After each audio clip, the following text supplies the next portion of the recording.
Takaitaccen tarihin marigayi Umar Musa Yar'adua. An haifi Alhaji Musa Yar'adua ranar 16 ga watan Agustan shekarar 1951 a garin Katsina. Mahaifinsa tsohon ministan Legas ne a jamhuriya ta ɗaya kuma matawallan Katsina.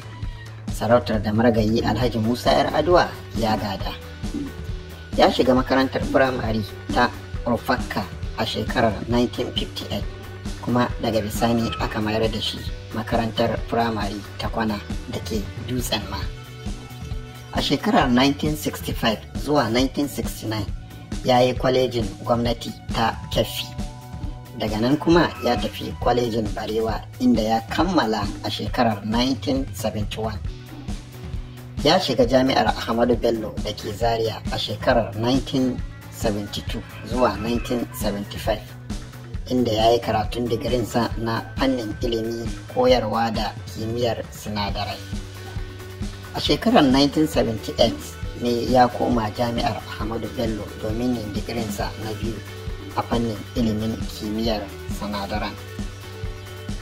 Aikin farko da Alhaji Musa Yar'adua ya fara shine na koyarwa a kwalejin Holy Trinity da ke Legas a shekarar 1975 zuwa 1976, kuma daga bisani ya koma koyarwa a kwalejin kimiyya da fasaha da ke Zaria a tsakanin shekarun 1976 zuwa 1979. Ya kuma ci gaba da koyarwa a kwalejin share fagen shiga jami'a ta Zaria har zuwa 1983. Daga nan ya yi aiki a wurare daban-daban a lokacin jamhuriya ta biyu. Yar'adua ya kasance ɗan jam'iyyar PRP yayin da a wannan lokaci mahaifinsa ne mataimakin shugaban jam'iyyar NPN na ɗan wani lokaci. A lokacin da Janar Ibrahim Badamasi Babangida ke shirin mai da mulki ga hannun farar hula, Umar Musa Yar'adua ya kasance daga cikin mutanen da suka kafa wata ƙungiya mai suna People's Front, wadda wansa Janar Shehu Musa Yar'adua ya jagoranta, kuma ita ce ta rikide ta zama jam'iyyar SDP. A shekarar 1991 Alhaji Umar Musa Yar'adua ya tsaya takarar gwamnan jihar Katsina a ƙarƙashin jam'iyyar SDP, inda ya sha kaye a hannun Sa'idu Barda na jam'iyyar NRC.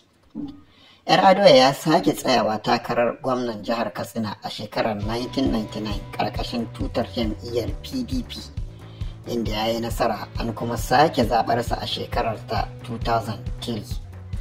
Alhaji Musa Yar'adua ya kasance gwamna da shugaban ƙasa na farko a Najeriya da ya fara bayyana kadarorinsa a wani matakin da wasu ke ganin na yaƙi ne da cin hanci da rashawa a tsakanin masu riƙe da mukaman gwamnati a Najeriya. Allah ya yi wa Alhaji Umar Musa Yar'adua rasuwa ranar 5 ga watan Mayu shekarar ta 2010. Ya kuma rasu ne ya bar mace ɗaya, Hajiya Turai Yar'adua, da 'ya'ya 7, 5 mata 2 maza. Allah ka ji kan marigayi Umar Musa Yar'adua, mu kuma idan tamu ta zo Allah ya sa mu cika da imani.